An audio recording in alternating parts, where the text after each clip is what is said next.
നമസ്കാരം. നിത്യജ്യോതിഷത്തിലേക്ക് എല്ലാ മാന്യ പ്രേക്ഷകർക്കും സ്വാഗതം. ഇന്ന് 1199 ആണ്ട് മിഥുന മാസം 4-ാം തീയതി, 2024 ജൂൺ മാസം 18-ാം തീയതി ചൊവ്വാഴ്ചയാണ്. ഇന്നത്തെ നക്ഷത്രം ചോതി നക്ഷത്രമാണ്. ചോതി നക്ഷത്രം പൊതുവേ ശുഭനക്ഷത്രമാണ്. ശുഭനക്ഷത്രമാണ്. ശുഭകാര്യങ്ങൾക്കെല്ലാം എടുക്കാവുന്ന നക്ഷത്രമാണ് ചോതി നക്ഷത്രം. ഇപ്പം നല്ല നക്ഷത്രമാണ്. പക്ഷേ ദിവസവും ചൊവ്വാഴ്ചയാണ്. ചൊവ്വ പൊതുവേ ശുഭകാര്യങ്ങൾക്ക് ചൊവ്വാഴ്ച നമുക്ക് ചെയ്തേ പറ്റുള്ളൂ എന്ന കാര്യം ഒഴിച്ച് ബാക്കി കാര്യങ്ങളിൽ നിന്ന് വിട്ടു നിൽക്കുന്നത് നല്ലതാണ്. എടുത്തു ചാടി കാര്യങ്ങളൊന്നും ചെയ്യാതിരിക്കുക. അപ്പോൾ കാര്യങ്ങളിൽ നിന്ന് മാറി നിൽക്കുന്നത് നന്നായിരിക്കും.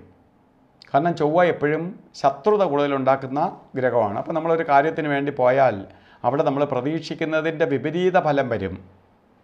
ഒരാളെ സമീപിക്കുകയാണ്, ഒരു കാര്യമായിട്ട് സമീപിച്ചാൽ അദ്ദേഹത്തിന് ചൊവ്വാഴ്ചയുടെ നെഗറ്റീവ് ബാധിച്ചിരിക്കുന്ന ആളായതുകൊണ്ട് അയാൾ അതിനെ നെഗറ്റീവായിട്ട് കാണും. അപ്പോൾ നമുക്ക് പോസിറ്റീവായിട്ട് കിട്ടേണ്ടത് നെഗറ്റീവായി പോകും. പിന്നെ നമുക്ക് സമീപിക്കാനും പറ്റാതെ വരും. അതുകൊണ്ട് ഇങ്ങനത്തെ സുപ്രധാനമായ കാര്യങ്ങളിൽ ഈ ആഴ്ച ഒഴിവാക്കുക. മറ്റൊന്ന്, നമ്മളുടെ ബർത്ത്ഡേ വന്നിട്ടുള്ളവരുടെ കാര്യമാണ്. ഒരു വർഷത്തെ ഫലത്തെയാണ് ബർത്ത്ഡേ കൊണ്ട് ഉദ്ദേശിക്കുന്നത്. വാർഷിക ഫലത്തെ ചിന്തിക്കുന്നതാണ് ബർത്ത്ഡേയിലൂടെ. വാർഷിക ഫലത്തെ ചിന്തിക്കുമ്പോൾ ബർത്ത്ഡേ വന്നിട്ടുള്ളവർ, ചോതി നക്ഷത്രം, മിഥുന മാസത്തിലെ ചോതി നക്ഷത്രം വന്നിട്ടുള്ളവർ ശരിക്കും നിങ്ങൾ സൂക്ഷിക്കണം. ഒരു വർഷത്തെ ഫലത്തെ ചിന്തിക്കുന്നതാണ് ബർത്ത്ഡേയിലൂടെ. വളരെ സൂക്ഷിക്കണം എന്ന് പറയാൻ കാരണം പലതരത്തിലുള്ള വിപത്തുകൾ ഉണ്ടാവുന്ന വർഷമാണ്. ചൊവ്വാഴ്ചയും കൂടി വന്നതുകൊണ്ട് സാമ്പത്തിക നഷ്ടം മാത്രമല്ല, ഇറങ്ങുന്ന കാര്യങ്ങൾക്ക് പരാജയം ഉണ്ടാവും, അപകടങ്ങൾക്ക് പാത്രീഭവിക്കും, ആക്സിഡൻ്റ് ഉണ്ടാവാം, രോഗായി ദുരിതങ്ങൾ പ്രത്യേകിച്ച് സർജറിക്ക് വിധേയമാവാം, തീപ്പൊള്ളലേക്കാം. ഇതൊക്കെ വരാനിടയുള്ളത് കൊണ്ട് നമ്മൾ വളരെ ഭയഭക്തിയോടുകൂടി പോകണം. ദോഷത്തിന് നമുക്കിപ്പോൾ ചൊവ്വാഴ്ച ബർത്ത്ഡേ വന്നു, ഒന്നും ചെയ്യാൻ പറ്റത്തില്ല. ഇതിന് ഉള്ള പ്രായശ്ചിത്തം ചെയ്ത് പോവുക.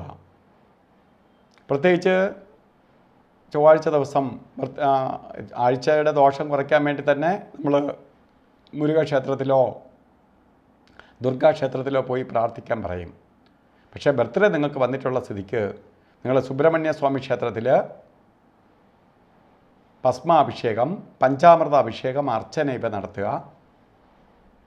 അതുപോലെ ദേവീക്ഷേത്രത്തിൽ ദേവിക്ക് കുങ്കുമാർച്ചന അല്ലെങ്കിൽ രക്തപുഷ്പാഞ്ജലി, അതേപോലെ ചുവന്ന പട്ട് വാങ്ങി ദേവിക്ക് നടക്കി വയ്ക്കുക, കട്ടിപ്പായസം നടത്തുക, മുൻവിളക്ക് തെളിയിക്കുക. ഇതൊക്കെ ദേവീയ പ്രീതിക്ക് സഹായിക്കും. അതുപോലെ തന്നെ ഒരു വർഷത്തെ ഫലത്തെ ചിന്തിക്കുമ്പോൾ നമുക്ക് എല്ലാ ചൊവ്വാഴ്ചകളിലും ചെയ്യാൻ പറ്റിയെന്നിരിക്കില്ല. അതുകൊണ്ട് എന്ത് ചെയ്യണം?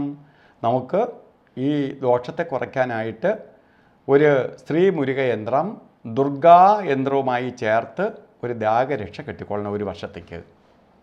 ഇത് നമ്മളെ സഹായിക്കും. ഈ ദുരിതങ്ങളിൽ നിന്ന്, അപകടങ്ങളിൽ നിന്ന് നമ്മളെ സംരക്ഷിക്കും. അതുപോലെ ഇന്ന് ഓരോ കാര്യങ്ങൾ ചെയ്തേ തീരുള്ളൂ എന്ന് ഉള്ളവർ അഭിജിത്ത് മുഹൂർത്തം ആശ്രയിക്കുക.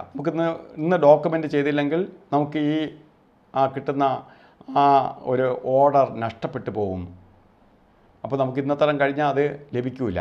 അങ്ങനെ വരുന്ന ഒരവസ്ഥ ഉണ്ടെങ്കിൽ നമുക്ക് നാളത്തേക്ക് മാറ്റാൻ പറ്റില്ലെങ്കിൽ ഇന്ന് നിങ്ങൾ അഭിജിത്ത് മുഹൂർത്തത്തെ ആശ്രയിക്കുക. അഭിജിത്ത് മുഹൂർത്തം വരുന്നത് 12:02 തൊട്ട് 12:50 വരെയാണ് അഭിജിത്ത് മുഹൂർത്തം. ഈ സമയം വളരെ ശുഭപ്രദമായ, പ്രകൃതി തന്നെ ശുഭമായി നിൽക്കുന്ന സമയമായതുകൊണ്ട് നമുക്ക് ഈ സമയത്തെ ആശ്രയിക്കാം. മറ്റൊന്ന്, ഓരോ കാര്യങ്ങൾക്ക് ഇറങ്ങുമ്പോൾ, കാരണം അപകടങ്ങളുള്ള സമയമാണെന്ന് ഞാൻ പറഞ്ഞു, ഇറങ്ങുമ്പോൾ രാഹുകാല സമയം നോക്കി യാത്ര ചെയ്യുന്നത് നന്നായിരിക്കും. ഇന്ന് രാഹുകാല സമയം വരുന്നത് 3 മണി മുതൽ 4:30 മണി വരെ എന്ന് കലണ്ടറിൽ രേഖപ്പെടുത്തിയിട്ടുണ്ട്. പക്ഷേ രാഹുകാല സമയം ഇന്ന് വരുന്നത് ശരിക്ക് 3 മണി 36 മിനിറ്റ് തൊട്ട് തുടങ്ങും. 5 മണി 9 മിനിറ്റ് വരെ രാവുകാല സമയമുണ്ട്. അപ്പോൾ രാവുകാലം നോക്കി വേണം ഓരോ ശുഭകാര്യങ്ങൾക്ക് ഇറങ്ങാൻ. പക്ഷെ നമുക്ക് ഒരു കാരണവശാലും എടുക്കാൻ പറ്റാത്ത 2 സമയങ്ങളാണ് ഗുളികകാലവും യമകണ്ഠകാലവും. ഈ സമയം ഒരു ശുഭകാര്യങ്ങൾക്കും എടുക്കരുത്. അതിൽ ഗുളികകാല സമയം വരുന്നത് 12 മണി 26 മിനിറ്റ് തൊട്ട് ഗുളികകാല സമയം ആരംഭിക്കും. 2 മണി വരെ ഗുളികകാല സമയമുണ്ട്. യമകണ്ഠകാല സമയം വരുന്നതും 9:17 തൊട്ട് 10:51 വരെ യമകണ്ഠകാല സമയവും. ഈ സമയം ഒരു കാര്യങ്ങൾക്കും എടുക്കരുത്.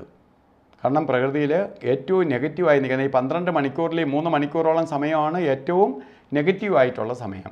ഈ സമയം ഒരു കാരണത്തിന് എടുക്കരുത്. അന്നത്തെ ദിവസം ഒന്നാമത്തെ ദിവസം കൊള്ളത്തില്ല. ആ സമയത്ത് ഈ മോശമായ സമയത്ത് എന്തെങ്കിലും കാര്യങ്ങൾ നമ്മൾ കൈകാര്യം ചെയ്യുകയാണെങ്കിൽ അത് നേരെ വിപരീത ഫലത്തിലേക്ക് പോകും.